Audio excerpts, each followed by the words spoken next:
तांडव शिव का गूंज उठे, हर शत्रु का नाश करे, धर्म रक्षक कर्म योगी वीरों का इतिहास बने।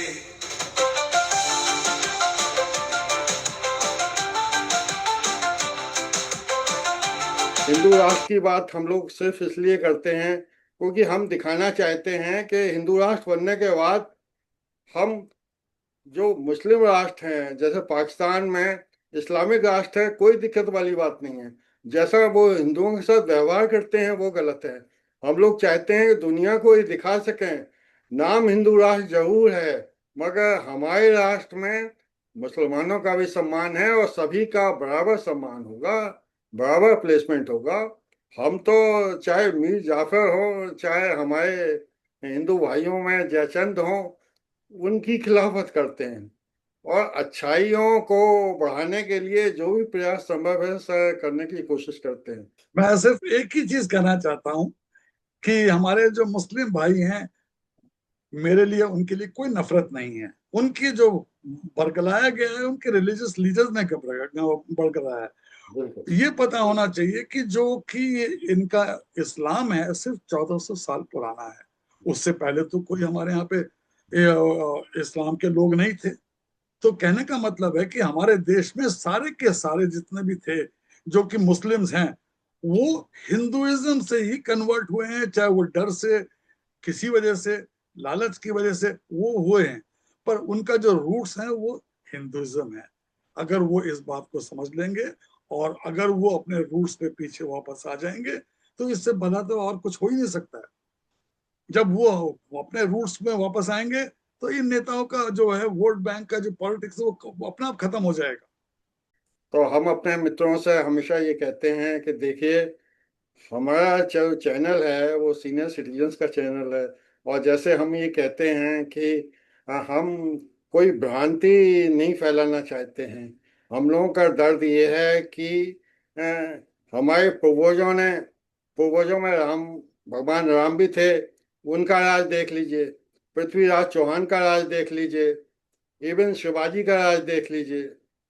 और मोदी राज को जो लोग ये कह के गंदा कहते हैं कि ये तो धर्म को बढ़ावा दे रहे हैं, ये हिंदू मुस्लिम की बात कर रहे हैं, तो सर हमारी चैनल की सोच ये है कि हम तो भारतीय हैं और हमारी सोच कोई प्रो बीजेपी या प्रो मोदी नहीं है। वर्तमान का आकलन हम करते हैं और वर्तमान में हमारे चैनल की सोच ये है, हमारे साथियों की सोच ये है, हमारे व्यूअर्स की सोच ये है कि एक नेशनलिस्ट गवर्नमेंट अगर हमेशा रहेगी, बनी रहेगी, तो नेशन के बारे में सोचेगी। तो मोदी जी की जो पार्टी है या मोदी जी की जो विचारधारा है वो राष्ट्रवादी प्रतीत होती है। सबसे पहले सभी दर्शकों से मेरा हार्दिक अभिनंदन, ये माँ भारती चैनल के प्रतिनिधि के रूप में। और मेरी एक ही विनती है कि ज्यादा से ज्यादा दर्शक इसको लाइक, शेयर और अपने फ्रेंड्स को वो भेजें, जिससे कि हमारे चैनल का लोग सभी उसका वो फायदा उठा सके। सब हमारे, हम जो बुजुर्ग हैं, हमारे बुजुर्गों के जितने भी विचार हैं उनको भी वो समझ सके। तो सबसे पहले मैं यही कहूंगा कि हमारा तो हिंदू राष्ट्र ही है, इसमें कोई शक नहीं है। सिर्फ एक ऑफिशियली उसको डिक्लेयर करना बाकी रह गया है। तो परंतु जो इसमें कोई डिफिकल्ट नहीं है, हिंदू राष्ट्र हम कर सकते हैं। शायद हिंदू राष्ट्र डिक्लेयर करने के लिए यूसीसी पहला स्टेप है, परंतु जैसा कि आपने आज का टॉपिक रखा है कि हमारे एक राष्ट्रवादी गवर्नमेंट बननी चाहिए, जिसको कि इलेक्शंस के माध्यम से हम राष्ट्रवादी गवर्नमेंट को चुने। पर जो उसके लिए बहुत ही कठिन रास्ता है, मेरे ख्याल में तो ऑलमोस्ट इम्पॉसिबल है। हो सकता है कि आज से 25 साल 50 साल बाद लोग ये रियलाइज करें कि हम सर्वप्रथम, हमारा देश सर्वप्रथम है और हम नंबर 2 पर आते हैं। क्यों ये सब कुछ है? क्योंकि राष्ट्रवादी गवर्नमेंट बनाना इम्पॉसिबल, मैं जो कह रहा हूं इस समय के हालात देखकर क्यों इम्पॉसिबल है, वो इसलिए है कि हमारे जो है सबसे बड़ी जो विडंबना है वो है कास्ट, जाति, धर्म। दूसरी, ब्लाइंड फेथ, ब्लाइंड लॉयल्टी। लोग अपने देश को भूल जाते हैं, उनकी सिर्फ लॉयल्टी अपनी जात, अपनी कास्ट के लिए है। और हमें ये जातिवाद खत्म करने में इतने सालों से कोशिश हो रही है, पर उसको हम नहीं खत्म कर पाए हैं, और उस बल्कि बढ़ ही रहा है, अब काफी बढ़ गया है मेरे हिसाब से। जब पुराने जमाने में राजा महाराजाओं के राज्य होते थे, तो उस जमाने में ये जाति वगैरह का इतना मोल नहीं था, सब मिलजुल के रहते थे। उनके मन में रहा होगा, जातिवाद का डिफरेंसेस रहते होंगे, पर फिर भी वो सब मिलजुल के रहते थे। और उनकी आस्था सिर्फ राजा के प्रति होती थी। किसी को मन में ये नहीं होता था कि हाँ, राजा किस जाति का है या किस धर्म का है। राजा राजा था, जब तक राजा ने अच्छी तरह से राज किया है, सबका भला किया है, तो तब तक वो राजा को पसंद करते थे। पर आज के अगर परिप्रेक्ष्य में अगर हम देखें, तो हमारे सामने बहुत सी कठिनाइयां हैं, और सबसे बड़ा जो कठिनाई है दो चीजों का, एक तो वोट बैंक का और एक जाति का। तो इसको दोनों को खत्म करने के लिए सबसे पहले तो हमें ये जाति का जो है डिफरेंसेस हैं उसको खत्म करना पड़ेगा, जो कि ऑलमोस्ट इम्पॉसिबल है। जब तक हमारे क्या है, लोगों को कुछ नहीं दिखाई देता, उनके दिमाग में ये भरा हुआ है, मैं तो 80% लोगों की बात कर रहा हूं, कि बस मेरे जात का ही आदमी को मैं वोट दूंगा, चाहे वो चोर हो, चाहे वो चारा घोटाले वाला हो, चाहे वो टोंटी चोर हो, चाहे जिस परिवार ने पूरे देश को बेच दिया हो। जब से पार्टीशन हुआ है, तब से हमारा राष्ट्र बना है, तब से वो बेचते हुए आ रहे हैं। तो ऐसे लोगों का हम क्या कर सकते हैं? उनकी विचारधारा बिल्कुल विकृत है, और उसको बदलना बहुत मुश्किल है, जब तक कि हम उन लोगों को ये ना एहसास दिलाएं कि सिर्फ ऐसे इंसान को बनाएं, या ऐसी पार्टी को बनाएं जो कि राष्ट्रवादी पार्टी है, उसको हम गद्दी पर बैठाएं। ठीक है, आप अपने उनका, पर उनको ये भी सोचना चाहिए कि जिनको वो वोट देते हैं सिर्फ इस बेसिस पे कि वो हमारी कास्ट का है या नेता, कम से कम उन्हें ये भी एहसास होना चाहिए कि उस नेता ने उनके लिए क्या किया। अपनी जाति के लोगों ने, जिन्होंने उनको वोट किया, उसने क्या किया उनके लिए? सिर्फ अपना, अपने परिवार के अलावा उसने किसी के लिए कुछ नहीं किया। तो ये बात, छोटी सी बात अगर उनके समझ में आ जाए, तो शायद काफी हद तक ये हो सकता है। दूसरा जो है, वोट बैंक की पॉलिटिक्स जो है, जो हमारे भ्रष्ट नेता हैं, गद्दार नेता हैं, गद्दार पार्टियां हैं, जो कि हमारे देश को नष्ट करने में कोई कसर नहीं छोड़ रही हैं, दुश्मनों से हाथ मिलाती हैं। और उनको खत्म करने के लिए बहुत छोटा सा सोल्यूशन है, क्योंकि वो सिर्फ, उनको ताकत कहाँ से मिलती है? उनको सिर्फ ताकत जातिवाद से मिलती है। पर उससे बड़ी ताकत जो है, जिनको वो कहते हैं कि जी हमारा तो ये कंफर्म्ड वोट बैंक है, यानी कि माइनॉरिटीज का, तो हमारा ये वोट बैंक सिस्टम हमें खत्म करना पड़ेगा। तो सबसे, जो अभी इस समय इमीडिएटली, जैसे कि हमारे जितने भी डिफेंस एक्सपर्ट्स कहते हैं कि हमें 2.5 वॉर की बात करते हैं, 3.5 वॉर की बात करते हैं, हमें ये 0.5 वॉर जो कि इंटरनल है, हमें अपने ही लोगों से लड़ना पड़ेगा।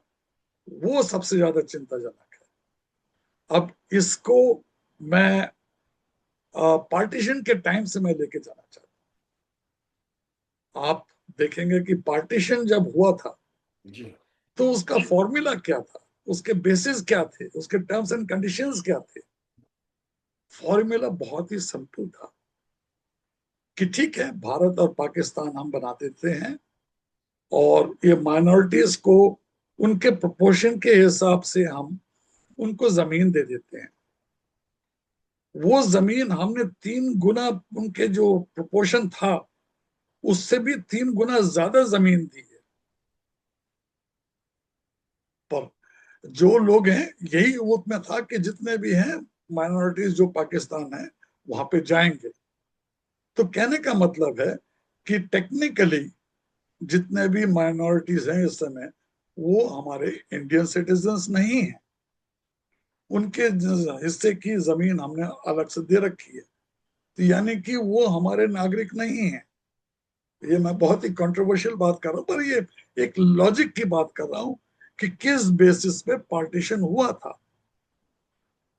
तो यानी कि वो एनिमी प्रॉपर्टी है उनकी, यहाँ पर जो भी प्रॉपर्टी उनकी है, तो जिसके ऊपर में कि हमारे देश का पूरा अधिकार है। तो अगर हम जैसे पाकिस्तान में ले लीजिए, हिंदूज को कोई वहां पे वो इलेक्शंस लड़ने की आजादी है, उनको वोट देने की आजादी है, उनको फर्स्ट क्लास सिटीजन्स मानते हैं, नहीं मानते हैं, कहीं नहीं मानते हैं ये। तो इसी तरीके से यदि हम उनके वोटिंग राइट्स खत्म कर दें, ये मान के कि वो उनको हमने उनका अधिकार पहले ही दे चुके हैं, जी वो अगर हम यहाँ पे रह रहे हैं तो हमारी ही कर्म कर्म में हम रह रहे हैं। तो अगर हमने वो उनकी वोट्स खत्म कर दिए तो करीब करीब जितने भी गद्दार नेता हैं, पार्टीज हैं, इनका वैसे ही सफाया हो जाएगा, ये कहीं के नहीं रहेंगे। तो एक तो वो है। अब जो है, हम बात करेंगे कि कास्ट के ऊपर मैं दोबारा से मैं आ रहा हूँ। कास्ट को कैसे खत्म किया जाए, इसका कोई इलाज नहीं है। सिर्फ उनको, उनके नेताओं को एक्सपोज करें तो कितने लोग उसको मानेंगे।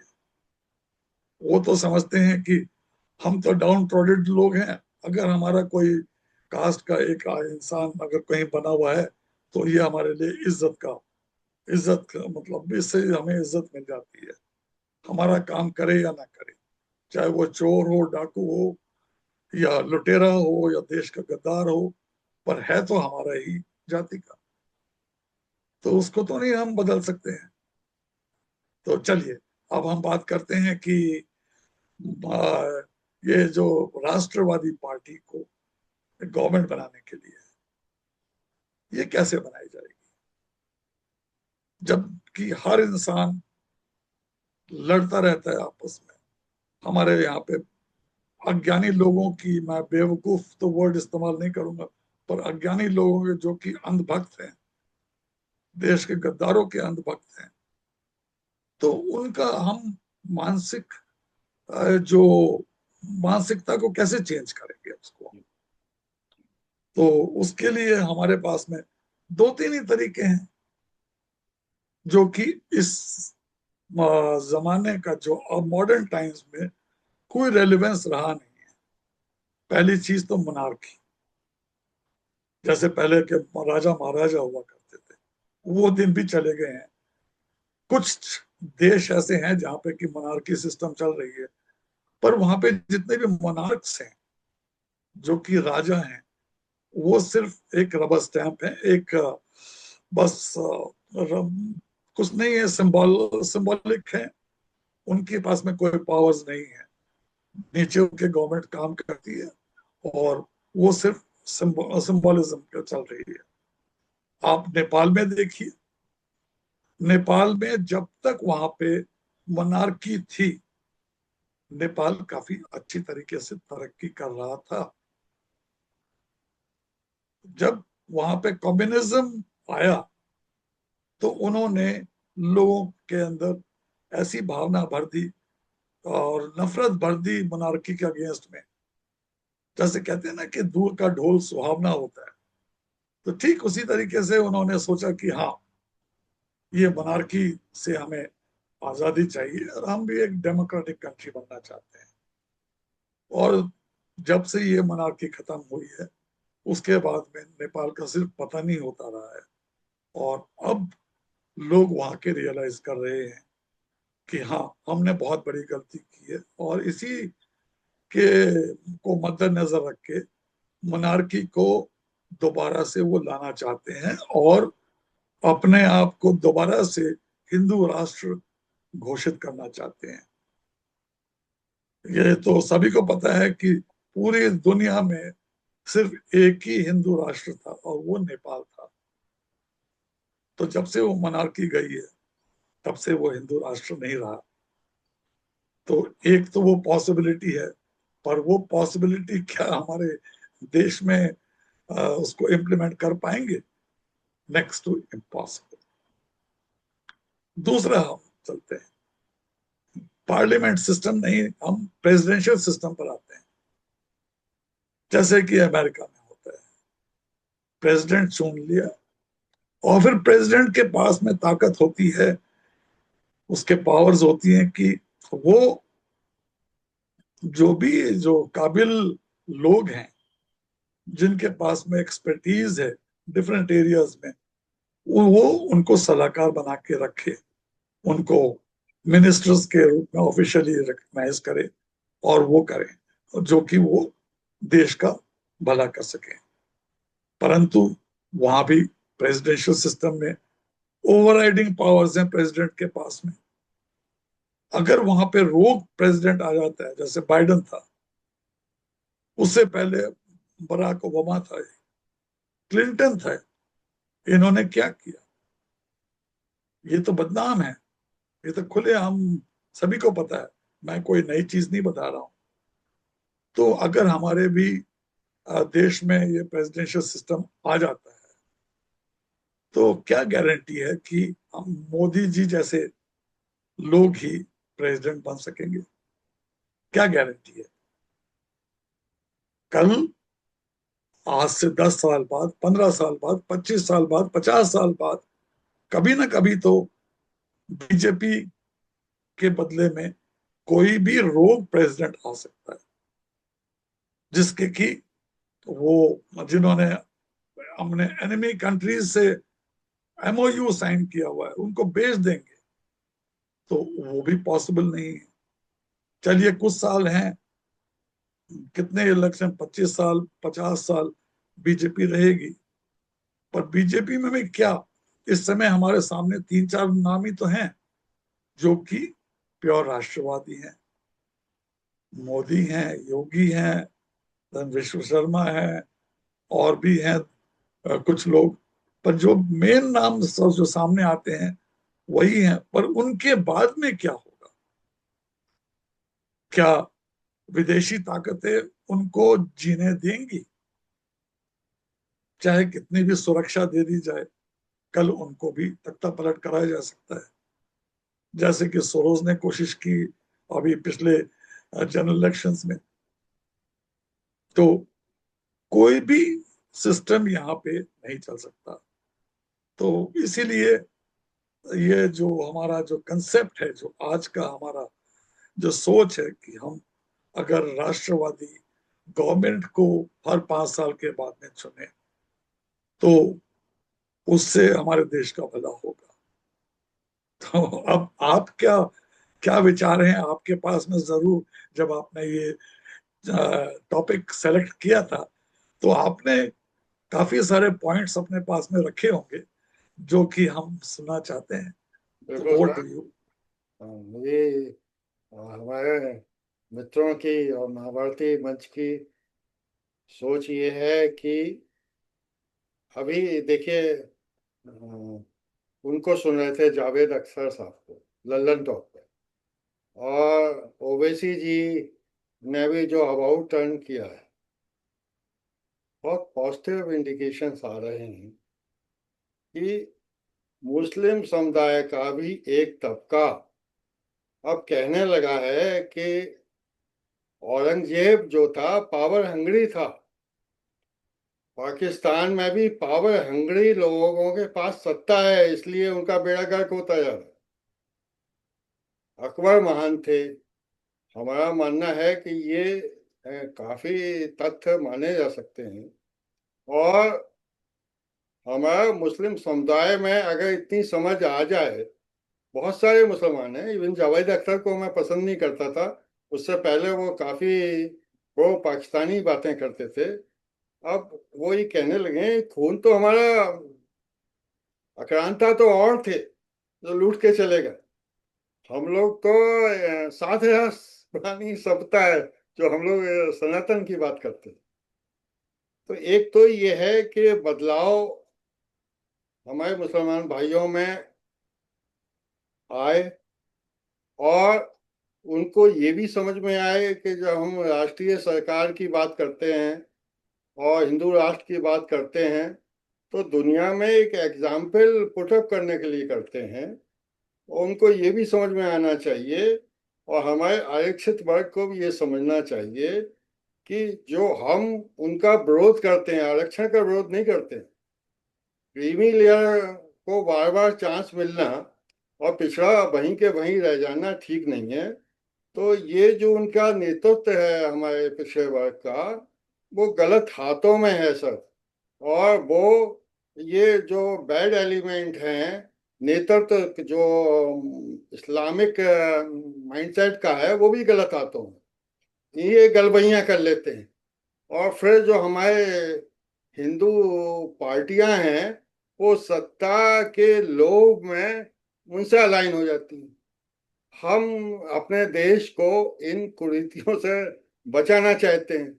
उसके लिए हमें मजबूर होके कहना पड़ता है कि हम जब तक मुसलमानों का कुछ समय के लिए वोटिंग राइट, जब तक हिंदुस्तान दुनिया की सुपर पावर ना हो जाए, तब तक हम उनका वंचित रखना चाहते हैं, ताकि नेगेटिव फोर्सेस जो हैं इंडिया की ग्रोथ में कोई रुकावट नहीं आने दें। मेरी वैसे सर सोच ये है, और मंच की भी सोच ये है, कि अब पिछड़े वर्ग में भी जो एक्चुअली पढ़ाई इतनी इंस्टेंटली गूगल के थ्रू अवेलेबल हो गई है, हिंदू छात्र भी गरीब से गरीब चमक रहा है। और जो पिछड़ा वर्ग जो है, उनका समुदाय भी काफी अच्छी समझ रख सकता है। तो जब तक ये पिछड़ों में नेतृत्व करने की क्षमता नहीं बढ़ेगी ना, उन्हें उन्हें हम अब तो चैनल के माध्यम से करें। और बेहतर तो ये होगा कि उनका जो समुदाय है पिछड़े वर्गों का, वो अपने नेतृत्व के प्रति खिलाफत मूवमेंट करे कि साहब आपने बहुत कर लिया, आपने बहुत मौज मार ली, देश को भी आपने गर्क पर पहुंचा दिया, तो अब हम ऐसा नहीं होने देंगे। तो जब तक राष्ट्रीय विचारधारा के लोग पिछड़ों में नहीं होंगे, जब तक राष्ट्रीय विचारधारा के लोग हमारे मुसलमान भाइयों में नहीं होंगे, हम तो मुसलमानों में अपना ही खून मानते हैं। हम तो खुद ही कहते हैं आप हमारे भाई हो, मगर पता नहीं क्यों मतलब है कि आप गलत कुरीतियों के प्रति विद्रोह नहीं कर पा रहे हैं। एक सनातन धर्म ही तो ऐसा है जिसने खुली छूट दी हुई है, और हर तरह के रिफॉर्म्स के लिए दरवाजे हमेशा खुले रहते हैं सर। तो जो अच्छा है कैसे आगे बढ़े, इसके लिए हमारे चैनल का प्रयास रहता है। और हमारे कुछ मित्र कभी कभी बहुत मायूस हो जाते हैं कि इतनी कोशिश करने के बाद भी हम लोगों की व्यूअरशिप नहीं बढ़ रही है, हमारी बात नहीं पहुंच पा रही है। और सबसे बड़ी बात है सर कि अभी हमारे एक मित्र का ही टेलीफोन आज सवेरे आया मेरे पास। वो भी सीनियर पोजीशन से रिटायर हुए थे, मगर थोड़े मुझसे कनिष्ठ थे, तो थोड़ा आदर भाव भी रखते थे। बोले कि साहब आपके प्रति आदर भाव है, मगर ये आपका हमें तरीका जो हिंदू हिंदू करते रहते हैं आपके चैनल पर सभी लोग, ये तरीका पसंद नहीं आता। और फिर मैंने देखा कि थोड़ी देर बाद वही कहने लगे ये मोदी ये सिंदूर लिए घूमते रहते हैं, नौटंकी बाज हैं सब। फिर बोले हैं कि हमारे 7 राफेल गिर गए। हमने कहा यार, आप जैसा पढ़ा लिखा हिंदू अगर इस तरह की बात करेगा तो पहले तो हमें आप जैसों को सही करना है ना। हम किसी और को क्या सही करें? आपको दिखाई नहीं देता कि 11 साल में किसी ने कितना किया? अच्छा, अब वो पीछे पड़ गए, थोड़ी देर बाद अडानी और अंबानी के। अरे हमने कहा यार, आप भी विभाग में रहे हो, ठेकेदार जो योग होता था आप उसको सपोर्ट करते थे, क्यों करते थे? कि वो अच्छा काम जल्दी कर देता था, डिपेंडेबल होता था ना। तो अगर देश का विकास इन दो लोगों ने किया है तो देश को इस चीज को स्वीकार करना चाहिए, सपोर्ट करना चाहिए। इसके लिए तो हम नहीं कहते कि भाई, हम तो कहते हैं 2 लाख अंबानी कर दो आप यहाँ पे, अडानी अंबानी। अभी 2 ही हैं ना, तो 2 को कैसे बढ़ाया जाए इस पर चिंतन करो, ना कि आप अच्छे खासे काम करने वाले की भी टांग खींचेंगे। तो कैसे काम चलेगा? तो हम लोग बात सर आपस में ये कर रहे थे कि देखिए, हम लोग जब 25 साल के थे, पढ़ के निकले, तो पैसा नहीं था, अनुभव नहीं था। 60 साल के बाद रिटायर हुए तो इतनी पूंजी नहीं थी, और अनुभव था। और हमारे अनुभव को कोई लाभ नहीं लेना चाहता था। तो हम लोगों ने सोचा भाई, एक चैनल बना के अपना दुखड़ा रोया जाए, जिससे कि आगे वाली जनरेशन को उसका लाभ मिल सके। तो हमारे चैनल के माध्यम से बार बार यही कहा गया है कि भारत सरकार को चाहिए कि अगर आपको मैन्युफैक्चरिंग बढ़ानी है, मैन्युफैक्चरिंग यूनिट शुरू करनी है, जिसकी कमी है हिंदुस्तान में, तो यह है कि आदमी 10 की चीज 100 में कैसे बेचे। इस तरह की जगलरी से बड़े बड़े पैकेट लोग आग ले रहे हैं। प्रोडक्शन के बारे में वही कहते हैं कि साहब आप, हमारा जमीन ही नहीं है, जमीन कितनी महंगी है। तो हम तो कहते हैं सरकार के पास बहुत जमीन है, सरकार जमीन दे, और अगर 10 करोड़ की यूनिट है तो कहे छात्रों को चयन करे अच्छे अच्छे कॉलेजों में। ये 5 करोड़ हम, हमारी भागीदारी होगी, 5 करोड़ का तुम्हें सॉफ्ट लोन दिलाते हैं। तो जब भाई, हमें 25 साल में हम पर विश्वास नहीं करते, कोई बात नहीं थी, 60 साल में तो आप विश्वास कर सकते थे। और हम कहते हैं हम में नालायक समझते हो, आप समझते हैं बहुत सारे लोग हमसे ज्यादा योग हैं, बहुत कुछ कर सकते थे। जब इस तरह के क्रांतिकारी जब तक सोच नहीं आएगी ना सर, तब तक हम लोग आगे नहीं बढ़ सकते हैं। और अभी सर, मैं आपसे एक क्वेश्चन और पूछना चाहता था कि हमारे जो सीडीएस महोदय थे वो सिंगापुर चले गए सर। सिंगापुर में उन्होंने कह दिया कि हमारे शो में हमसे कुछ गलतियां हुई और हमारे प्लेन्स कुछ गिरे थे। तो यहाँ आप क्योंकि फौजी हैं सर, कर्नल साहब हैं, तो हम ये जानना चाहते हैं कि इस तरह की जरूरत क्या थी एक्सेप्ट करने की? और एक्सेप्ट करना ही था तो हम तो कहते हैं कि हम भारत सरकार के करता धरता होते तो हम तो, अगर एक गिरा राफेल उसको ही मान लेते, 5 गए होते उसको ही मान लेते, क्योंकि लड़ाई में ये सब हो जाता है। और कभी कभी स्किल की कमी से हो जाता है, कभी टेक्निकल फॉल्ट की वजह से भी हो जाता है। उन्होंने भी तो यही कहा कि साहब, शुरू में हमसे कुछ टेक्निकल कमियां रह गई थी, बाद में हमने ओवर कर लिया। तो सर, इस बारे में कुछ स्पष्टीकरण दें कि ये हमारे देश में जो निगेटिव फोर्सेस हैं वो इस बात का बहुत हल्ला गुल्ला मचा रही हैं कि साहब, ये मोदी झूठ बोलते हैं और सेना सही नहीं बता पा रही है। एक तो सेना को मतलब नहीं होना चाहिए कि कितने जहाज गिरे, कितने आदमी मरे, क्या मतलब है? मगर तरी जो कह भी रहे हैं तो उनका मुंह बंद होना चाहिए। मगर हमारे सीडीएस साहब सिंगापुर में, उन्हें कहने की क्या जरूरत थी? Over to doctor colonel sir, please. हाँ। ये कंट्रोवर्सी जो उन्होंने, कंट्रोवर्शियल बयान मैं उसको नहीं कहूंगा। जी। वो ट्रू फौजी हैं, उन्हें तो सिर्फ फौज की लैंग्वेज पता है, वो कोई डिप्लोमेट तो है नहीं। तो उन्होंने जो कुछ भी कहा है, उन्होंने फिर भी, मैं समझ के चलता हूं, उनके वर्ड्स को आप सुनिए पहले। ये मैंने दूसरे चैनल पे सुना था मैंने, जी। कि जो डिफरेंसेस क्या थे, डिफरेंसेस, और उन वर्ड्स को कैसे तोड़ मरोड़ के जो है ब्लूमबर्ग ने उसको गलत गलत पेश किया। उन्होंने क्या कहा, अगर हम साफ साफ बात करें, कि उन्होंने सिर्फ यही कहा था कि आर प्लेन्स वेयर डाउन, पहली चीज थी।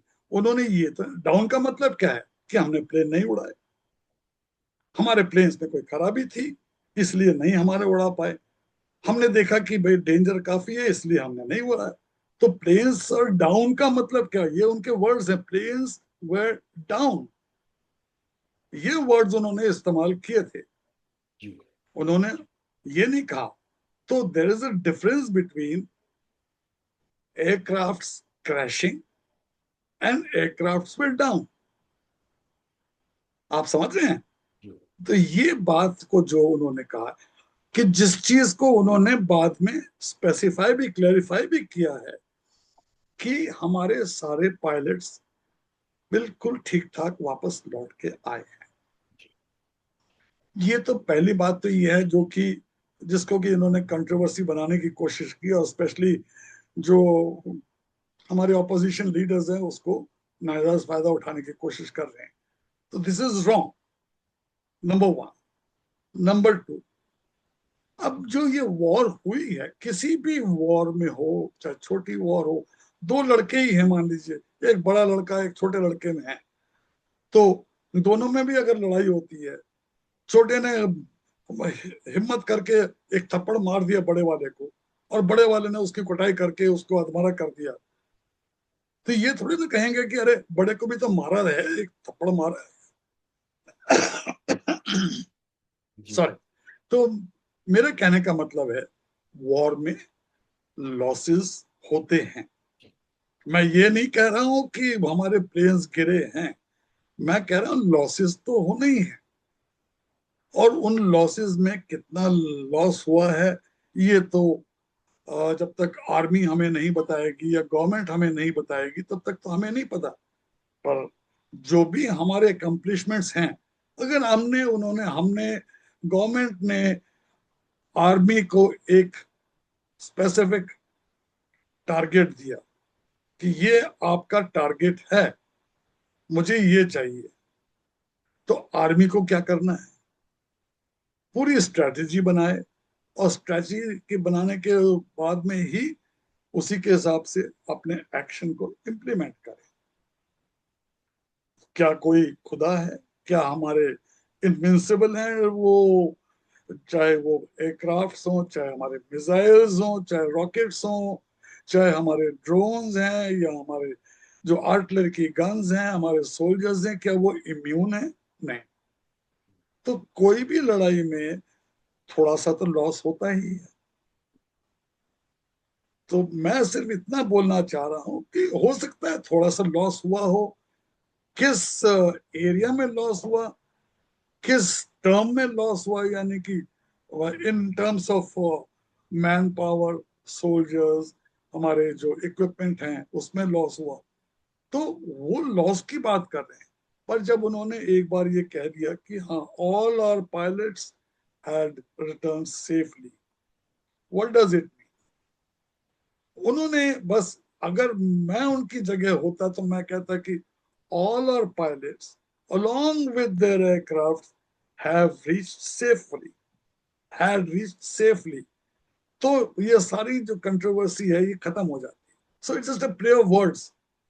तो मेरे हिसाब से इसको, जो ये हुआ है, ये एक डिप्लोमेट को अपना एक वो देना चाहिए था इंटरव्यू, क्योंकि डिप्लोमेट्स को वो जो जगलरी होती है वर्ड्स की, तो proper words in a proper way वो कन्वे करते हैं।